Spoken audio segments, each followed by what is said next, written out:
सभी लोगों को नमस्कार। मैं देवेंद्र कटाक्ष की प्रेरणा से आप सभी का स्वागत करता हूँ। अभी हम लोग आप पहुँचे हैं एक बहुत ही शानदार कॉलोनी में, और मैं सभी लोगों से एक अनुरोध करना चाहता हूँ कि आप अपनी बचत में से समय रहते कुछ न कुछ हिस्सा ज़मीन में आप इन्वेस्ट करें।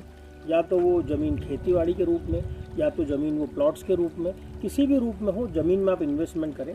ज़मीन से अगर आप कंपेयर करेंगे किसी भी प्रकार के इन्वेस्टमेंट्स का, तो ज़मीन हमेशा उससे ज़्यादा प्रॉफिट देती है। इसका एक मैं उदाहरण बता रहा हूँ कि अगर कोई घर होता है, उस घर में ज़मीन की कीमत हमेशा 80% वैल्यू करती है, और जो मकान की कीमत है वो 20% वैल्यू करती है। और ज़मीन में डेप्रिसिएशन नहीं लगता, बल्कि ये इंक्रीज़ होती है। और जो बाकी मटेरियल जैसे कंस्ट्रक्शन की बात की जाए तो ये डिक्रीज़ होता है, इसमें डेप्रिसिएशन लगता है।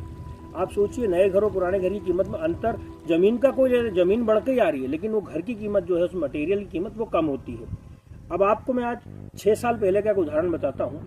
तब सीमेंट की बोरी 300 रुपये की आती थी, आज सीमेंट की बोरी 400 रुपये के लगभग आती है। आप सोचिए, इन 5 सालों 6 सालों में डबल भी नहीं हुआ सीमेंट का भाव, 300 से 600 भी नहीं हुआ। तो आप अंदाज़ा लगाइए। और जो ज़मीन 5 से 6 साल पहले 1 लाख रुपए की थी, आज वो स्वाभाविक रूप से 2 से 3 लाख रुपए के बीच में है, 2 लाख से तो ऊपर ही है। तो आप समझिए कि आपका ज़मीन में किया हुआ इन्वेस्टमेंट आपको 2 गुना से ज़्यादा रिटर्न देता है। और आप अगर यही इन्वेस्टमेंट दूसरी जगह करते हैं, जैसे मटेरियल में किया गया इन्वेस्टमेंट आपको डबल भी नहीं हो रहा है, तो आप कोशिश करें कि हर व्यक्ति को अपनी बचत में से समय रहते एक न एक छोटा इन्वेस्टमेंट ज़मीन के रूप में, प्लॉट्स के रूप में करना चाहिए।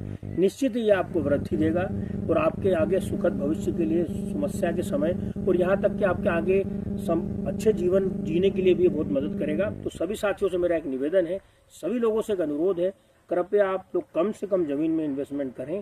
ज़मीन हमेशा आपको बढ़ चढ़ के ही दाम देती है, और आगे पीछे आपके संकट के समय और आपको जब कभी कुछ बड़ा काम करना होता है मदद करती है। बहुत बहुत धन्यवाद।